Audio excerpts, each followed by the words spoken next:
y los sótanos de 3 museos, el Británico en Londres, el Instituto Oriental en Chicago, el de la Universidad de Pensilvania en Filadelfia. Hay 12 tablillas de arcilla que llevan más de un siglo catalogadas, accesibles y mayormente apartadas. Cada una fue clasificada por separado, un fragmento de literatura hímnica, un catálogo astronómico, un manual de construcción.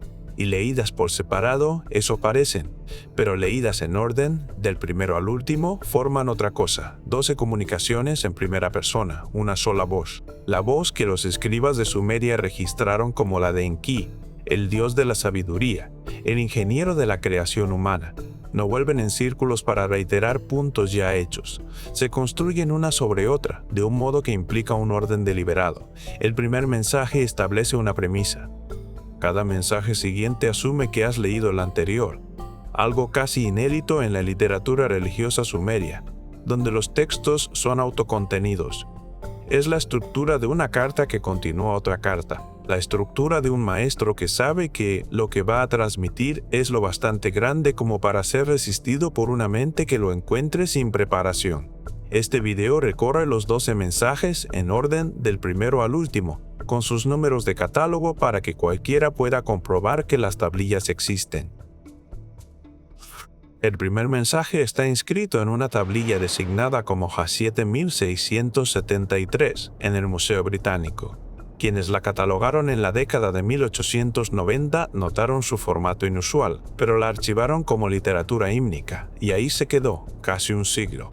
El primer mensaje empieza con una sola frase que, una vez entiendes el contexto, golpea distinto a todo lo demás en el archivo de Asurbanipal. Dice, no te hice sin propósito. Para entender por qué esa frase importa, hay que recordar lo que dicen los textos estándar. El poema de Atrahasis es explícito. El Lulú, el humano primitivo, fue hecho para cargar el yugo, cavar los canales, trabajar los campos, llevar comida a la mesa divina para que los dioses no tuvieran que trabajar. La lectura estándar del mito sumerio de creación es que los humanos son herramientas con forma biológica, útiles, incluso amados en algunos relatos, pero instrumentales, hechos para una función. La primera línea del primer mensaje contradice eso directamente. No te hice como una cosa hueca, no te hice sin saber lo que estaba haciendo. Hay algo en ti que fue colocado deliberadamente, y no es la capacidad de trabajar. Esa es la tesis de apertura. Todo lo que sigue se construye desde ahí. La segunda gran declaración de la tablilla dice, coloqué en ti lo que la asamblea no sancionó. En el marco cosmológico sumerio, la asamblea divina, el consejo de los Anunnaki, era la autoridad que determinaba lo permitido. Decidía qué clase de ser se crearía, qué funciones serviría, qué capacidades poseería. Enki era el ingeniero del proyecto, implementaba lo que el consejo decidía. Y en el primer mensaje, Enki afirma sin rodeos que lo que implementó incluía algo que el consejo no autorizó. Esa adición no autorizada es lo que el mensaje llama los Me, los poderes divinos de la tradición sumeria, capacidades reales que pueden sostenerse, transferirse, robarse, darse. Enki dio a los humanos poderes divinos que no debían formar parte del diseño. ¿Qué poderes? El primer mensaje no los enumera, reconoce su existencia y avanza. La tercera declaración es la que más controversia ha generado. Tu hacedor no es lo que el templo te contó. Y la cuarta completa el argumento del primer mensaje. Dice, te hice para recordar, y te enseñaron a olvidar. Dos cláusulas paralelas con verbos opuestos. El primer mensaje es, en esencia, el anuncio de que has sido engañado y la declaración de que la información que te fue negada es recuperable. No es una explicación. Es la declaración de que una explicación existe y de que los 11 mensajes restantes la entregarán pieza a pieza. Termina con una frase que la mayoría de los traductores vierte así. El que fue contado el principio conocerá el final. Te han contado el principio. Quedan 11 mensajes. El segundo mensaje se conserva bajo el número 4364, también en la colección de Koyunji. Compartía vocabulario con los textos del diluvio, agua, subida, advertencia, pero no era otra narración del diluvio. El tema del segundo mensaje es el agua, pero no en el sentido literal, o no solo. La palabra sumeria usada en toda la tablilla es Amaru, que normalmente se traduce como diluvio. Pero aquí, Amaru se empareja repetidamente con el verbo nusu, no saber, en una formulación que la mayoría de los investigadores ha traducido como el diluvio del no saber. Las aguas del no recordar no es un diluvio físico. Es un diluvio descrito en el lenguaje del agua, apuntando a otra cosa. El segundo mensaje describe un proceso en el que la memoria es sumergida. La advertencia escondida en el agua es esta. El olvido que Enki mencionó al final del primer mensaje no es metafórico. Es un mecanismo, ópera en olas, y fue implementado deliberadamente. En el momento de lo que el texto llama el gran descenso, se estableció una barrera entre el conocimiento profundo y la mente de superficie. Enki describe esa barrera con el término sumerio Edin, que normalmente significa la estepa, la llanura deshabitada entre las ciudades. Aquí funciona como metáfora de una separación interior, el espacio sin cosechar entre lo que un humano es en su diseño más profundo y lo que experimenta en la superficie de su conciencia diaria. Pero la barrera no se describe como permanente. Y este es el punto crucial del segundo mensaje. La barrera fue diseñada para disolverse bajo condiciones específicas. Igual que un dique contiene un río, pero fue construido para abrirse. La barrera entre el conocimiento profundo y la mente de superficie fue diseñada con un mecanismo de apertura, porque el conocimiento profundo era peligroso en el periodo temprano. La humanidad en su forma inicial no estaba lista. Activar esa capacidad antes de cierto umbral de desarrollo traería, en el propio lenguaje de Enki, en el texto, el gran giro antes de su tiempo. La restricción no es punitiva, es un temporizador. El segundo mensaje termina con una línea que se traduce aproximadamente así: lo que el agua cubrió volverá a subir, y los que fueron construidos para recordar serán los que reconozcan lo que sube. Esa línea tiene doble función. Es una descripción de lo que ocurrirá y es un filtro. ¿Cómo sabes si eres uno de ellos? La respuesta de Enki, a lo largo de los 10 mensajes siguientes, es esencialmente esta. El hecho de que sigas leyendo es tu respuesta. El tercer mensaje es el más largo y el más exigente técnicamente. Su número de catálogo es K8538. En la literatura académica figura como documento astronómico. Lo que ha recibido menos atención es su cara anversa, con una inscripción que lleva todas las marcas estructurales de la secuencia. El tercer mensaje empieza con una declaración casi confrontacional en su franqueza. El diluvio no fue un castigo. La versión del templo, obediencia o aniquilación, sométete o ahógate, no es lo que ocurrió. O más bien, no es todo lo que ocurrió. El diluvio fue real, la catástrofe fue real, pero el mecanismo y el significado eran distintos de la narrativa religiosa que descendió del evento. El tercer mensaje dice que el diluvio fue anticipado. No prevenido, anticipado, y anticipado específicamente por los seres que entendían el ciclo que lo produjo. Escribe el momento del diluvio en términos astronómicos. La configuración celeste que Enki asocia con el evento corresponde, en las tablas incrustadas en el reverso de la propia tablilla, a una posición de Acuario en el cenit.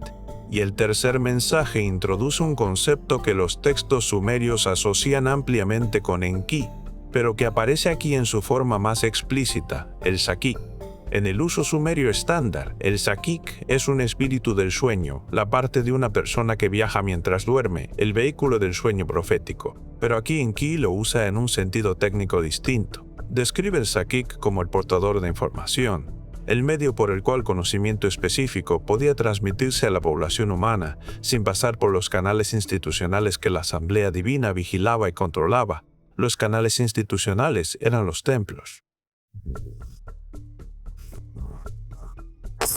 El problema de Enki, tal como lo enmarca el tercer mensaje, era que el conocimiento que quería transmitir antes del diluvio era conocimiento que la asamblea no habría permitido transmitir por los templos. No podía entrar en la asamblea de Enlil y anunciar: Esta es la información que pienso darle a ciertos humanos para que sepan lo que viene y cómo sobrevivirlo. La decisión de Enlil en el relato estándar era que el diluvio era la solución al problema humano.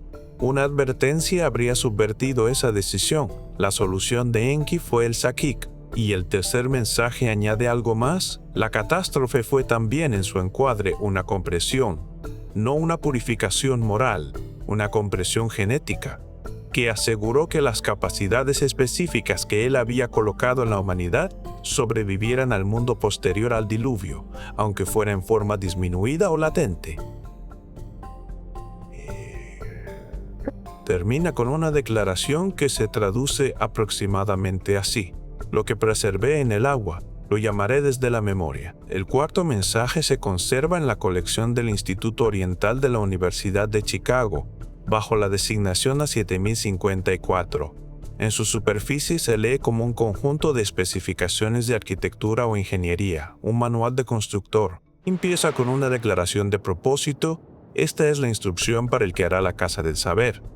La frase sumeria para casa del saber significa literalmente la casa de lo profundo, la casa del entendimiento. Las dimensiones se dan en unidades sumerias, pero especificadas en proporciones, no en valores absolutos. Cuarto mensaje dice que la casa sea a sí misma como la tierra es a su medida, que el espacio interior sea al exterior como el nombre es al conocimiento, que la puerta mire al lugar del giro de la osa mayor. Y entonces el mensaje dice por qué construir lo que describe. La casa del saber no es una biblioteca, no es un templo. Paul, el cuarto mensaje, la describe como la estructura que un ser con el diseño profundo construye dentro de sí mismo, usando la metáfora de la construcción física para describir un acto interno de organización y alineación. Las especificaciones de la casa son especificaciones del yo. El mensaje usa el vocabulario de las 7 puertas, el mismo término sumerio de las puertas de la montaña, pero lo aplica distinto. Aquí las puertas no se cruzan despojándose de cosas, se abren añadiendo conciencia, claridad, alineación, capacidad. La séptima puerta, la más interior, se describe con un término que no aparece en ninguna otra parte del corpus sumerio en esta forma: la puerta de la petición profunda, la puerta de alcanzar hacia lo que está arriba. Es la puerta que se abre cuando la casa está completa.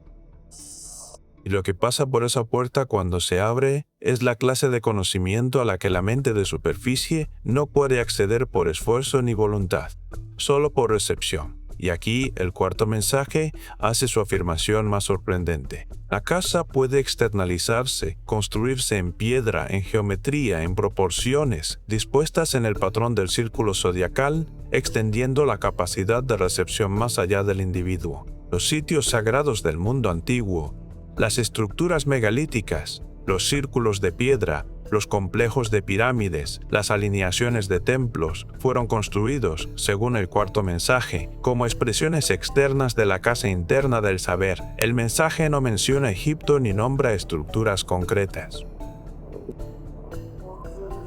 Pero el marco que da encaja con la evidencia física de esos lugares. Lo que añade es el porqué, y termina con una instrucción citada en casi todos los tratamientos de esta secuencia: construye primero adentro, porque lo que construyas adentro te mostrará qué construir afuera, y lo que construyas afuera enseñará a los que vengan después qué construir adentro. El quinto mensaje es el más difícil de los 12 para sentarse con él, no porque sea filosóficamente complejo, sino por lo que implica sobre quién eres y qué llevas. La tablilla que lo porta está catalogada en el Museo Británico como K10.673, una de las mejor conservadas de la secuencia. Los primeros 4 mensajes abren con declaraciones de Enki en primera persona. El quinto abre con una pregunta. La pregunta dice: ¿sabes lo que llevas? Lo que sigue es la respuesta de Enki a su propia pregunta, y es la pieza de autorrevelación más sostenida y explícita de toda la secuencia de 12 mensajes. El quinto mensaje trata de genética, no en el vocabulario técnico moderno. Los sumerios no tenían conceptos de ADN ni cromosomas, pero la sustancia de lo que describe es la transmisión de características biológicas a través de generaciones, de un modo que preserva capacidades específicas, los menú autorizados que Enki colocó en el diseño humano original. El vocabulario relevante se agrupa en torno a 2 conceptos sumerios: El primero, la semilla, que en sus raíces etimológicas más viejas carga el sentido de aquello que salta generaciones y persiste. El agente de transmisión. El segundo, el mususu, literalmente la serpiente brillante, que en la iconografía y la literatura religiosa sumeria se asocia con la ascendencia divina, con la transmisión de atributos divinos y con el linaje específico del propio Enki. La serpiente brillante aparece en el registro visual de la cultura sumeria, en templos, en insignias reales, en los límites de los espacios sagrados. Marca algo como poseedor de una clase concreta de origen y autoridad. Y en el quinto mensaje, Enki dice, en algunas de las semillas, el mususu se preservó más plenamente que en otras. Esta es la afirmación en el corazón del misterio del linaje. Entre los descendientes de Atrahasis, entre la población humana que sobrevivió al diluvio llevando el diseño preservado de Enki en su biología. La preservación no fue uniforme. El mensaje cierra con una línea que condensa todo lo anterior. El que sabe lo que lleva se convierte en lo que lleva. Y hace algo que ninguno de los 4 anteriores hace. Describe a los portadores del diseño empezando a reconocerse entre sí a través de las distancias. Ese reconocimiento, dirá más adelante la secuencia, importa precisamente cuando más falta hace. El sexto mensaje es el que Enki quiso que te resultara más difícil de descartar. Se conserva como 14.220 en el Museo de la Universidad de Pensilvania, una de las tablillas más completas de la secuencia.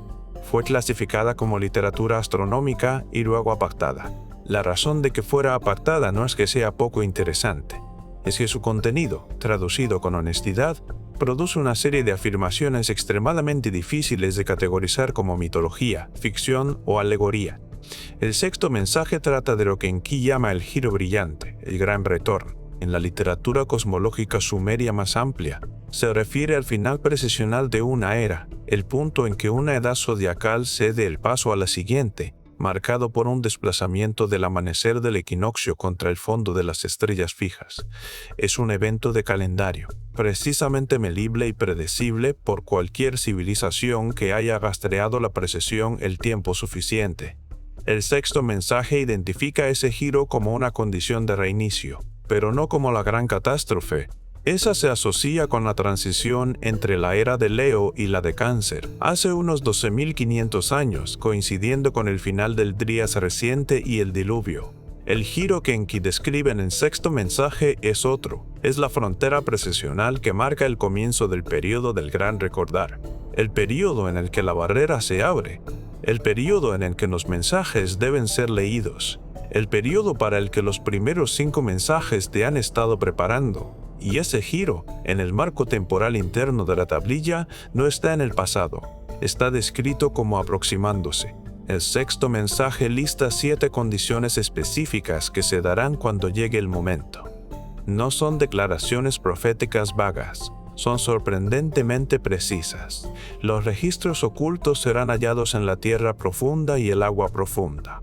El conocimiento antiguo suprimido volverá a circular, junto al ruido, la confusión fabricada, las distorsiones deliberadas. La cuenta del Lulú alcanzará un número que la Tierra no puede sostener. La población humana ha llegado a 8.000 millones. Y la atención sobre el pasado se volverá una guerra.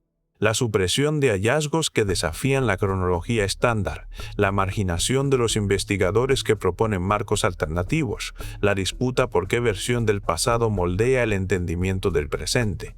7 condiciones. Las 7 están presentes en el mundo contemporáneo. Esto es lo que Enki llama la cuenta atrás. No una cuenta atrás hacia la catástrofe, no un castigo apocalíptico. Una cuenta atrás hacia la completitud. El sexto mensaje dice, cuando veas las 7 juntas, el tiempo del gran recordar ha llegado. Los mensajes deben ahora ser leídos. Los hijos del diseño deben ahora reconocerse. La casa del saber debe ahora ser construida. Cuando veas las 7, mira a tu alrededor. El séptimo mensaje aborda la pregunta que el sexto inevitablemente plantea. Si el gran giro marca el tiempo del gran recordar, ¿cuál es la naturaleza del reinicio que lo precede? ¿Es el gran recordar también un gran final? Y si lo es, un final de que se conserva como 11.680 en el Museo Británico, y su tono cambia notablemente respecto a lo anterior. La historia del pensamiento apocalíptico humano es, en la lectura que propone el séptimo mensaje, una historia de los asustados, los que entendieron a algún nivel que algo enorme venía y lo describieron con el vocabulario de su terror. Cada gran tradición religiosa tiene su narrativa apocalíptica, y esas tradiciones no se equivocan en que algo viene, se equivocan, según el séptimo mensaje, en su carácter. Lo que describen, cada una a través de su propio marco cultural, es el gran giro, el final de la era de las aguas cubiertas, la disolución de la barrera, y la disolución de la barrera sí parece el fin del mundo, desde la perspectiva de cualquier institución cuya autoridad dependa de que la barrera siga en pie, porque para esa institución lo es el mundo en el que la institución era necesaria termina cuando la barrera se disuelve y el acceso directo queda disponible. El reinicio descrito en el séptimo mensaje no es una catástrofe externa, es una transición interna, un evento de desarrollo colectivo. Hay un periodo de lo que Enki llama el gran temblor, literalmente, el temblar del cielo y la tierra, que no es un terremoto físico sino experiencial, es desorientador y puede dar miedo. Y el séptimo mensaje lo reconoce directamente, sin minimizarlo. Enki dice: el gran temblor no es la disolución de lo que es real, es la disolución de lo que fue construido encima de lo que es real. La distinción es significativa. El mensaje no dice que todo lo que te enseñaron sea falso. Dice que el marco dentro del cual te lo enseñaron, las suposiciones implícitas sobre qué es posible, qué es conocible, quién eres y de dónde vienes, está construido encima de algo más real. Cuando el conocimiento profundo empieza a integrarse, el marco no desaparece, se vuelve visible como marco, y cuando lo ves como lo que es, puedes tomar decisiones que no podías tomar cuando estabas dentro sin saber que estabas dentro. El séptimo mensaje da 3 prácticas estabilizadoras para navegar el gran temblor: volver a los monumentos, a las casas externas del saber, a las proporciones que no se mueven, encontrar a los otros, porque el reconocimiento entre portadores importa más precisamente cuando el temblor es más intenso, y mantener el discernimiento, porque el giro no solo activa el diseño en quienes lo llevan, activa el interés, la atención y el apetito de muchos, incluidos los que ofrecerán marcos que se sienten genuinos, pero alejan de la puerta abierta en vez de acercar. Ese discernimiento es el tema del octavo mensaje. El octavo mensaje se conserva como si 93.015 en el Museo Británico. Su condición es buena, pero su traducción ha sido disputada, no porque las palabras sean poco claras, sino porque lo que dicen es estructuralmente incómodo. Desde un ángulo, trata del discernimiento, desde otro, del engaño a escala cósmica, y desde un tercero, es uno de los mensajes más importantes que Enki dejó, porque sin él, la información de los 7 anteriores puede ser capturada y redirigida hacia propósitos opuestos a los que Enki pretendía. El octavo mensaje da una herramienta. El texto la llama la nihina, lo verdadero, lo genuino, un contraste con lo que Enki describe como las cosas que vendrán llevando el rostro de lo genuino, pero no lo son. La prueba es una sola medida, aplicada con consistencia absoluta. Esto aumenta tu capacidad o la disminuye. ¿Te mueve hacia la puerta abierta o lejos de ella? ¿Se remonta al diseño o se aleja de él? Un marco que te pide entregar tu evaluación a una autoridad externa. Cualquier autoridad, incluida la que dice hablar por Enki, falla la prueba. Un marco que aumenta tu dependencia falla la prueba. Un marco que te hace más pequeño falla la prueba. Y aquí está la parte que casi ningún texto religioso de ninguna era se atreve a incluir. El octavo mensaje exige que apliques la medida a todo, incluido lo que el propio Enki está diciendo. Dice, en su formulación más directa, incluso lo que yo te digo ahora debe medirse por si aumenta tu capacidad o la disminuye. No creas porque una autoridad te dijo que creyeras. Mide por la nihina. La medición es tu responsabilidad, su resultado es tuyo. El noveno mensaje es donde la pregunta del origen se vuelve más precisa. Se conserva como Cosmos 8383 en el Museo de la Universidad de Pensilvania. Es el registro de dónde vino Enki. El noveno mensaje describe en primera persona su propio origen, no como mito, no como teología. En lo que parece en términos astronómicos precisos, un sistema múltiple de estrellas en la región del cielo que hoy asociamos con la constelación de la Lira. Enki dice, ahí es donde empecé. Y entonces dice algo que es, dentro de la lógica de los 12 mensajes, la declaración más clarificadora de toda la secuencia. Y lo que empezó conmigo, lo coloqué en ti. No solo conocimiento, no solo los menos autorizados como mejora general. El noveno mensaje dice que lo que Enki colocó en la humanidad no le era ajeno, era de su esencia. El Mususu, la serpiente brillante que marca el linaje de transmisión. Esto no es una cosa humana mejorada por contacto con una civilización más avanzada. Es, según el noveno mensaje, una cosa del punto de origen. Un acto deliberado de transmisión de un mundo cuyas instituciones no se organizaban en torno a la gestión del conocimiento directo, sino en torno a su cultivo, hacia un mundo donde las instituciones se organizaron precisamente en torno a su supresión. El 10º mensaje es el más extraordinario en sus afirmaciones. Usa un término sin traducción sumeria limpia, tratado como nombre propio, los primeros grandes que continuaron, los antiguos que persistieron. El 10º mensaje los describe como lo que Enki llama los durmientes, entidades que no están activas, que no están ausentes, que están en un estado que el texto describe como la espera profunda, la espera de las aguas profundas. Y el 10º mensaje dice, los durmientes son humanos, específicamente humanos del linaje que llevó el Mususu en su forma más completa. Individuos que en momentos concretos de la historia del ciclo actual entraron en estados que el texto describe como la retención del aliento profundo, vida suspendida, y han permanecido en esos estados a través de periodos que exceden la vida humana normal. El mensaje lo sitúa en lo que Enki describe como los lugares profundos.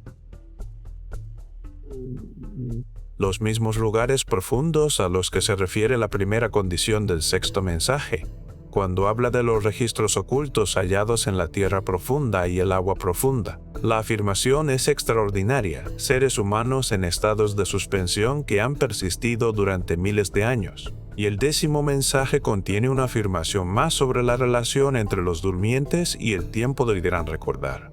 Enki dice, no pueden despertarse a sí mismos. El despertar requiere el encuentro con el diseño en su forma activa, los me llamando a los me a través de la barrera del estado suspendido. Los durmientes despiertan cuando suficientes portadores activos han integrado suficiente del diseño como para que el campo colectivo alcance a los suspendidos en sus lugares profundos.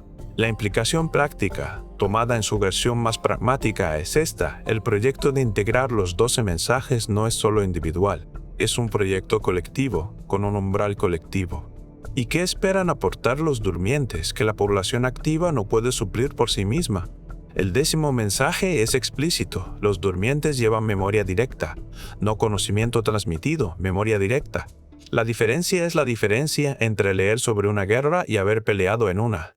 La memoria viva de quiénes eran los Anunnaki. ¿Cómo eran? ¿Cómo se comunicaban? ¿Qué enseñaron? ¿Qué temían? ¿Qué esperaban? El 11º mensaje es el penúltimo y aborda la pregunta hacia la que los 10 anteriores han estado construyendo. Dado todo lo establecido, el diseño, la barrera, el diluvio, la casa, el linaje, la cuenta atrás, el reinicio, el marco de discernimiento, el punto de origen, los durmientes. ¿Qué se te está pidiendo hacer específicamente? Se conserva como 13.437 en el Museo Británico, la recondición más comprometida de las 12, pero con su contenido central legible. El 11º mensaje no te pide realizar un ritual, no especifica una práctica como las tradiciones religiosas especifican oraciones, ofrendas u observancias. No promete resultados concretos a cambio de acciones concretas. Lo que pide es, a la vez, más exigente y más abierto que cualquiera de esas cosas. Pide integrar.